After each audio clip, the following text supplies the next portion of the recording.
Hey everyone, Kyle once again, aka Drives Like Godzilla fan, and welcome back to another review, movie review. I'm excited to do these review of these two films, which I'm reviewing the Smurfs film because today marked April 11th.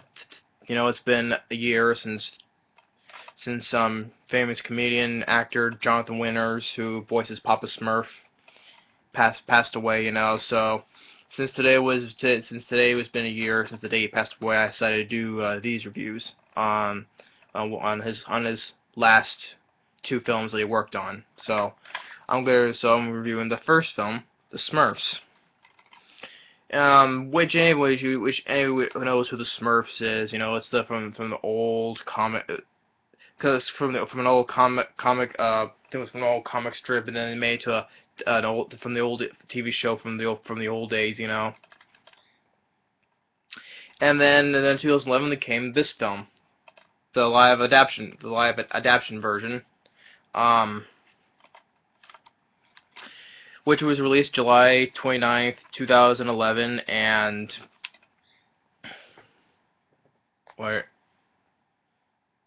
No, yes, July 20, 2011, and open on the same weekend as Cowboys and Aliens did, which I really love Cowboys and Aliens. And over the weekend, these two films were tied for number one opening weekend, but ultimately it was by a small fraction. It was Cowboys and Aliens did, though. So this came out very close number second. And the film was very successful despite negative reviews, obviously, and it made on the top. This film, surprisingly to me, this film made on the top 10 lists of highest grossing films of 2011. It was the ninth highest grossing film of 2011. So we're just really surprised, man. I didn't expect this film to make that much money, Had $110 million budget, and worldwide it made 563 million, and 142 million in the U.S. So this one was a very good success, and the film the reception was, despite being a very big success, and the film had met with large negative reviews, sadly. As a 5.5 on IMDb, and as a 22% on Rotten Tomatoes. But also one of the highlights that the film praised, despite the negative reviews, is one thing that the film got praised for, and it stars Neil Patrick Harris from, you see him in Starship Troopers, and a film called Beastly, and appeared in the TV show that a lot of people like, How I Met Your Mother. And he's recently appearing in the Seth MacFarlane comedy show A Million Ways to Die in the West. But he's been in other films as well. So he was also a voice of Lou and Cats and Dogs 2, The Revenge of Kitty Galore. He's been in a lot of things, but he's now mostly for the TV show How I Met Your Mother. And I like Neil Patrick Harris in this film. Since I first saw him in Starship Troopers, and he was also, he may be briefly when he was a kid. What was a TV show? Well, he was like the youngest doctor, or I forget what that TV show was. How can I not forget what Neil Patrick Harris is also famous for?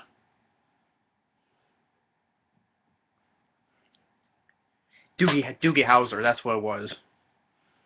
Doogie Howser.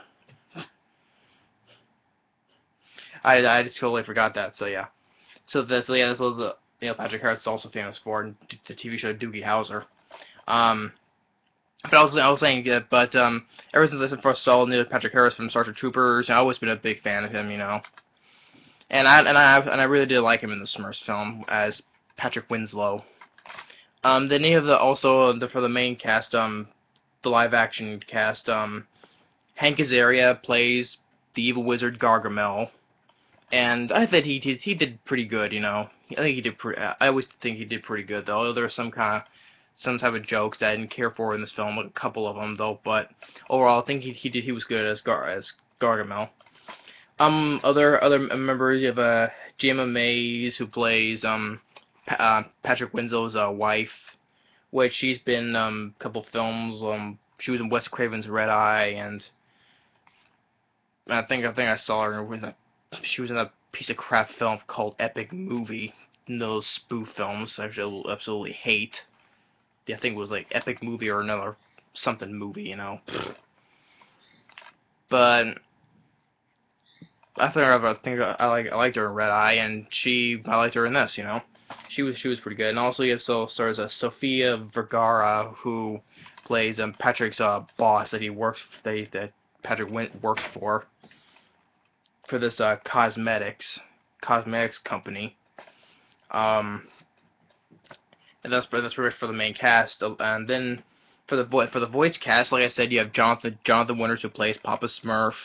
May he rest in peace. I always said first heard that he voiced Papa Smurf, he was perfect as the voice of Papa Smurf.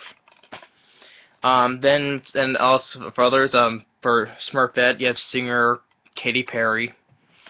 Katy Perry voices Smurfette, and she was also very good as well. Then you have for Clumsy here, Anton Yelchin, who does the voice of Clumsy. He's starting the Star Trek reboot films as Chekhov. And also he was also in that piece of crap remake Fright Night. But he was good as Clumsy, and also in the other Smurfs, Grouchy Smurf, voiced by George Lopez. And I like George Lopez. Maybe people think he may have been off, or miscast as Grouchy Smurf, but I always like George Lopez, from the TV show, let's see, and Alan Cumming as Gutsy Smurf, with the one who was the Scottish one, who she's mostly him playing Floop from the Spy Kids films, or he played Kirk Wagner or Nightcrawler in the second X-Men film. He voices Gutsy in this. He was alright, for being like a Scottish Smurf, but he was alright,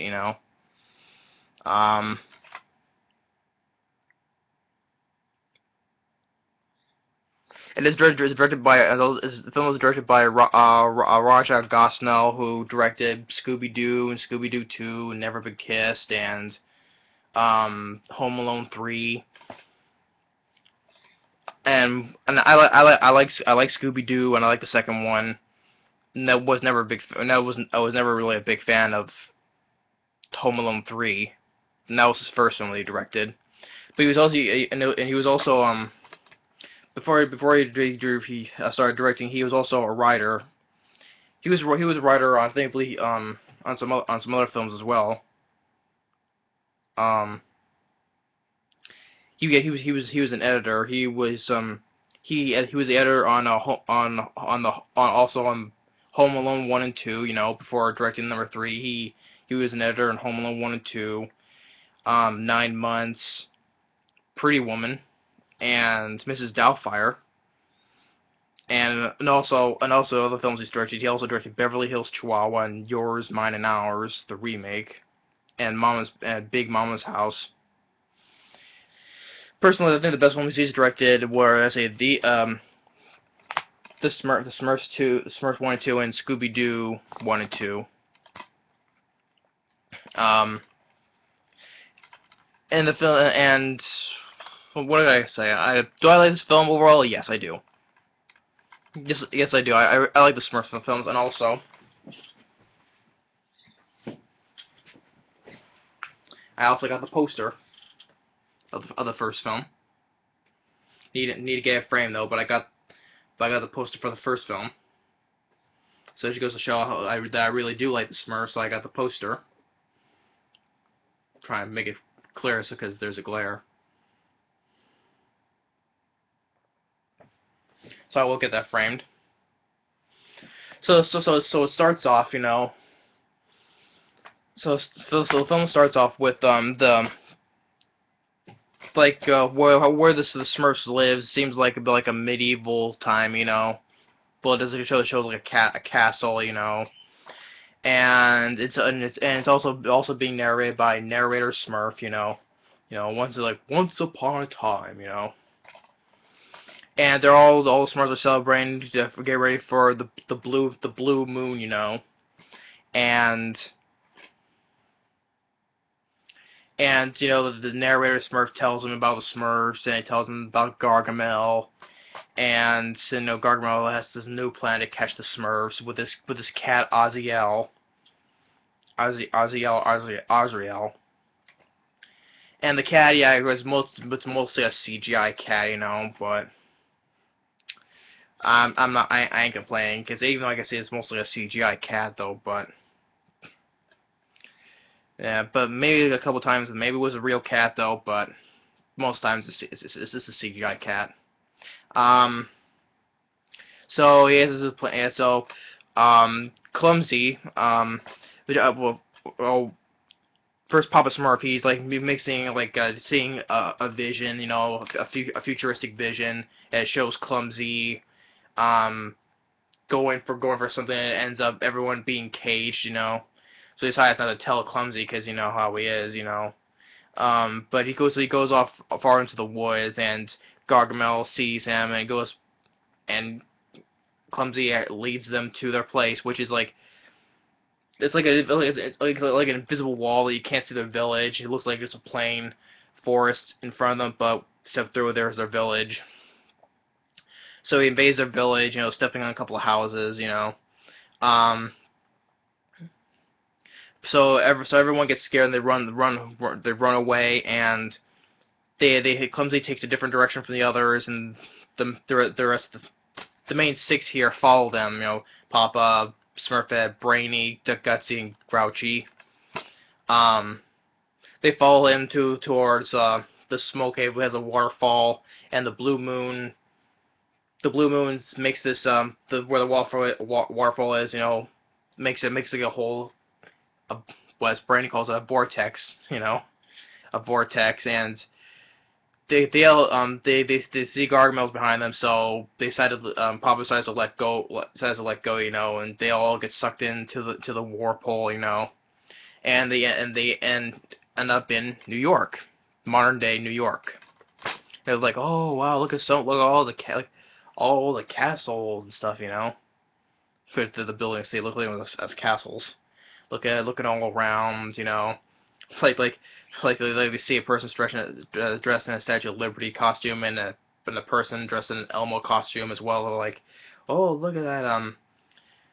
What was it? A green. It was a green. I forgot what green something, but they all look at the Elmo costume. Like, oh, red trolls as well.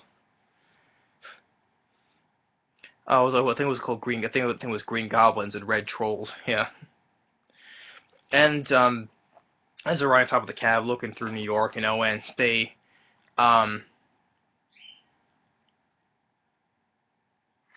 before that, before they got on top of the cab, they're close to where the cosmetics place is, where Neil Patrick Harris plays, as Patrick Winslow is there. He gets a couple of boxes, and they get chased by, the Smurfs gets chased by Azazel again, and Clumsy falls into one box that Patrick picks up, you know, to take home, and then they jump on top of the cab, and then that's when they're going through all of New York, you know, going back to Patrick's place.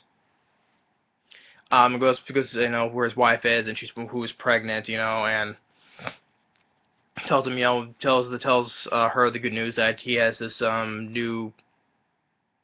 She has gets like a new promotion as to come up with a sort of special way of advertising for the company he works for. And while the Smurfs, they're searching for Clumsy and is through his apartment, and thinking, well, they thought he was in that box, but they get in the box where Patrick opens up and they all scream, ah, and they're also chasing by their basset hound. Patrick has a pet basset hound dog with him.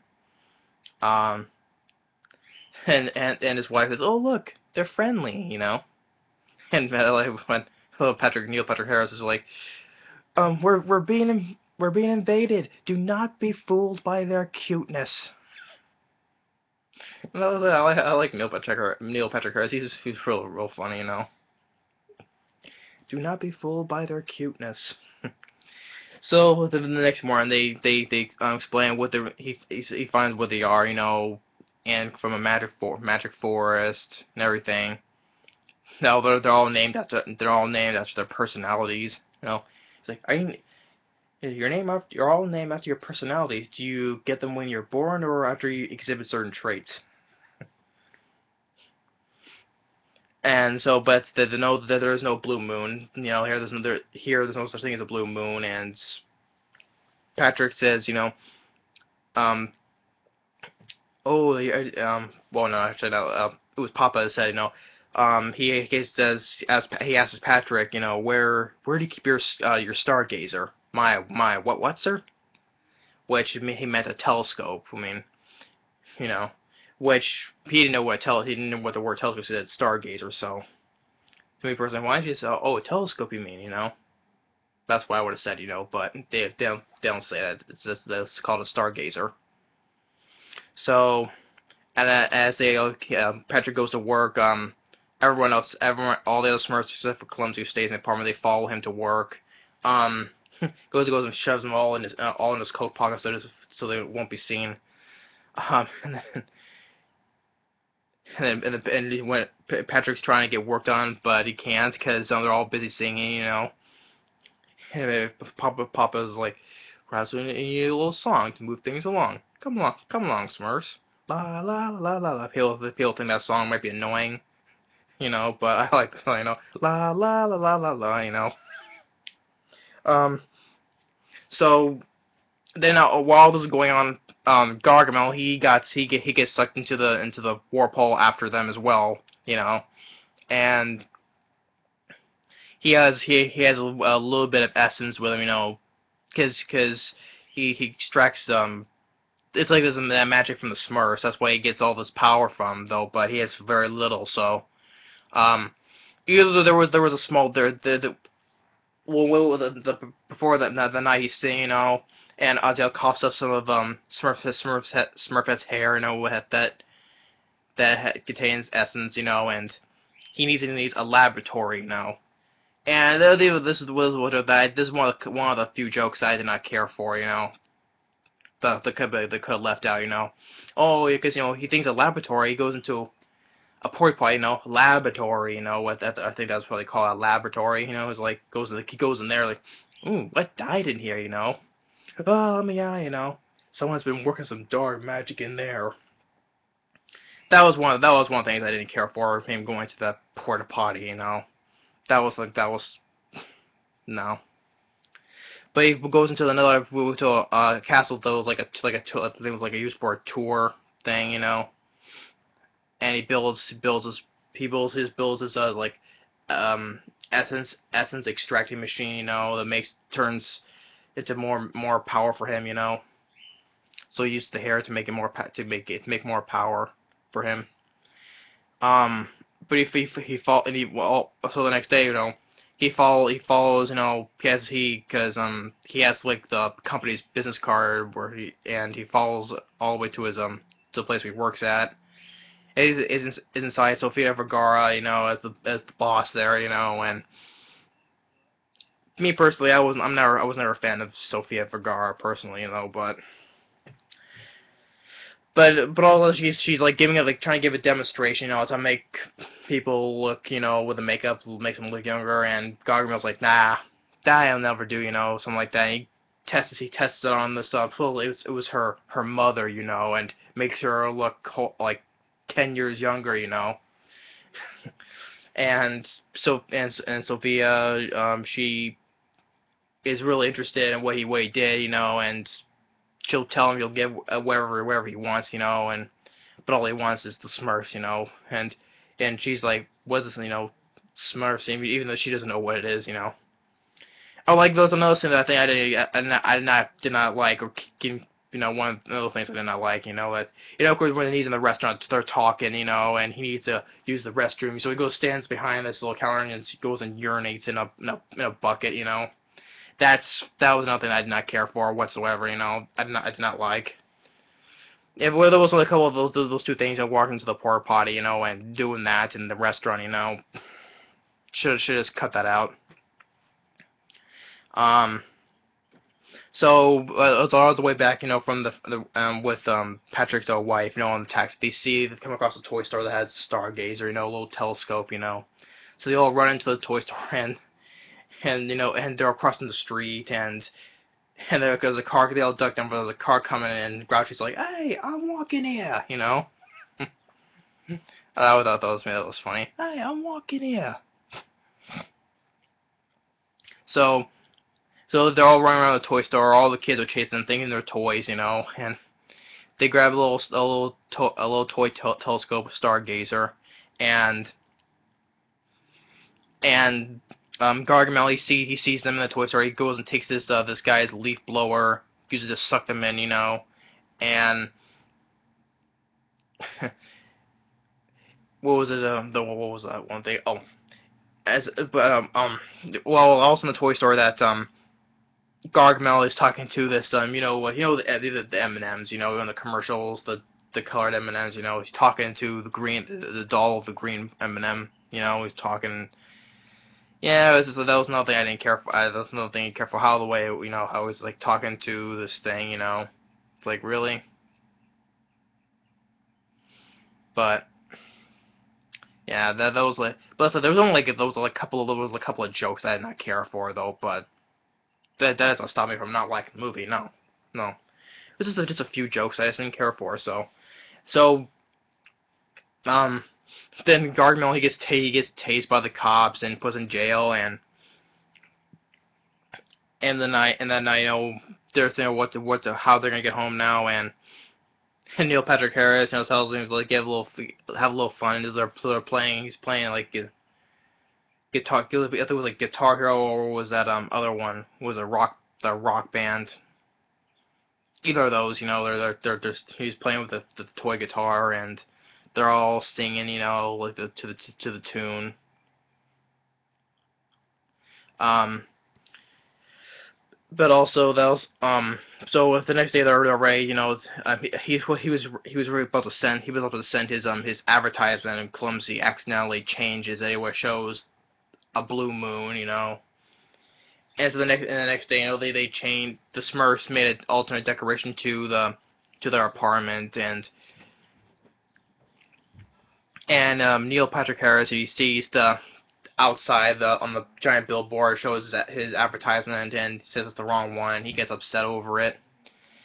So he goes and takes a walk, and you know, things, but has to pull out, you know, a picture of his unborn child, you know, thinking about it. And while that's, you know, the Smurfs, they go to this it was like an antique shop, you know, and when they open a book, has shows all pictures from the Smurfs in the old comics, you know. Thought that was a nice touch, showing them the old comic books.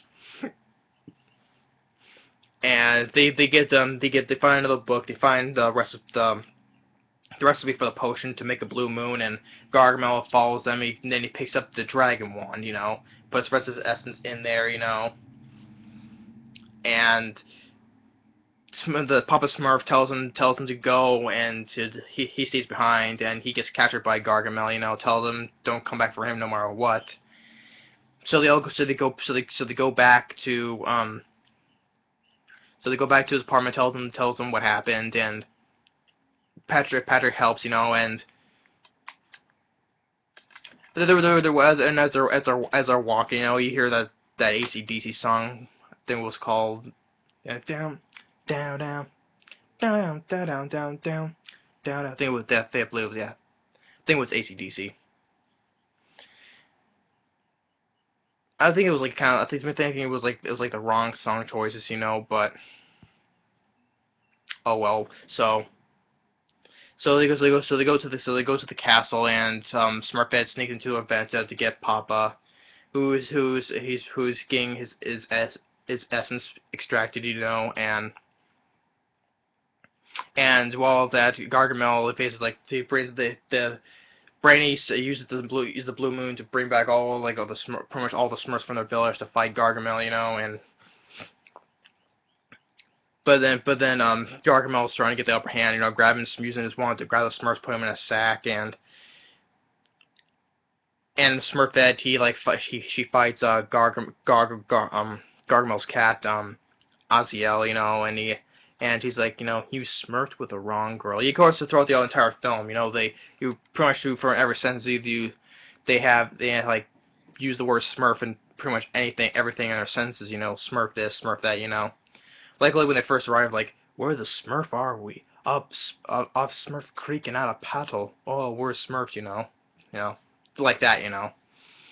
So, but I like what Smurf said, you know, you smurfed with the wrong girl, you know, to Oziel and freeze Papa.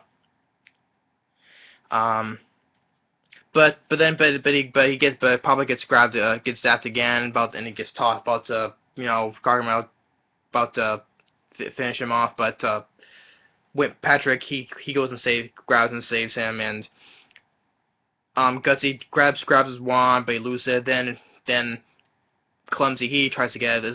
This is what Papa had visioned, you know. He said the visions had never been wrong, but it was wrong, and Clumsy he successfully he grabs the wand, he zaps Gargamel, sending him flying. Woo, you know. And everyone's cheering, and so everyone goes back, you know, to Smurf Village, you know. They say their goodbyes, you know. Um, you know, and but also all that, you know, Sofia's boss, Patrick's boss, Sofia Vergara, calls, you know, tells them thank you for everything, because with the blue moon, everyone's at our party, you know, because they showed that everyone's seen the blue moon as advertised, you know, they're all clapping, you know, and she says thank you to Patrick, you know. Um, and then it then ends with the end credits and showing pictures, you know, of the Smurfs, and shows that Patrick's newborn son, calling him Blue, you know. And well, as the end credits go, you know, I really like the song that was playing during the end credits. You know. Um, you know, I'm ready. You know, I think I'm ready to leave. I'm ready to live. I'm ready to go. The forget what the what was it what it was called, a Panic at the Disco. The thing that was the name of the band that sang that song, Panic at the Disco. Yeah, I believe that. Yeah, I think that's it. That's the right name. And I really like that song that was playing during the end credits. I really like that song.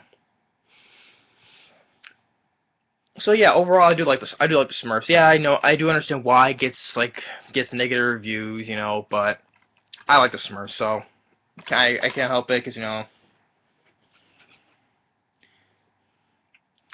And I will say I do enjoy this film. Yeah, I would do agree with these reviews here. You know, that's on the back. You know, and so yeah, and then if Mel said it made on the top 10, number 9 on the top 10 highest grossing films of 2011, which really surprised me. You know, I didn't expect this film to do that well. You know. And then afterwards, in 2013, spawned the sequel. You know, which was Jonathan Winter's last film before he passed today here. You know, that's why I'm doing these reviews, because today's been a year. Officially, it's been a year since Jonathan Winters had passed away. You know, last year, April 11th. You know, 2013. And so that's why I'm doing these reviews, in honor of one of my favorite comedians all time growing up, you know. So this is also doing a little tribute to him, you know. So yeah, that's my review for this for the first that's my review for the first film, and stay tuned, which I'll review for the second film. So, like I said, the thing is, first let me all the positives. I do like the film. I like that song that was playing at the end, you know, of the film, Ready to Go by Panic at the Disco. I like that song. Neil Patrick Harris, I think he did a really good job, you know. Voice casts, especially Jonathan Winters, Katy Perry, Anton Yelchin, George Lopez, you know, and Hank Azaria as Gargamel. He was good, except for all the stuff like the couple of jokes I wish they would have left out. You know, him going to the porta potty. You know, him urinating in a bucket in a restaurant. You know, in that scene, or Grouchy talking. You know, how he's talking to that Eminem doll. You know.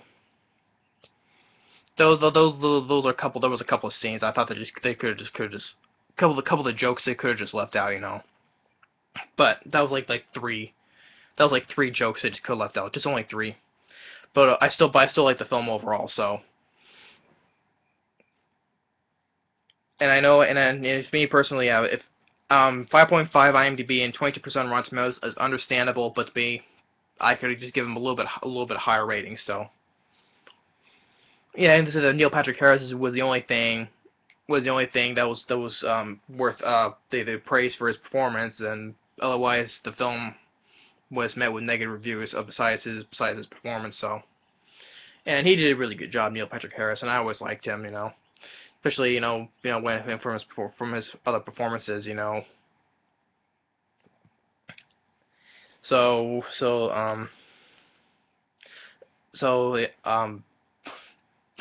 I'm trying to get it out of my mouth, but I can't say it. So that's all. So stay tuned for the sequel, which I'll get into next. So thanks for watching. Take care, and that's my review for the first Smurfs film. Check it out if you haven't seen it.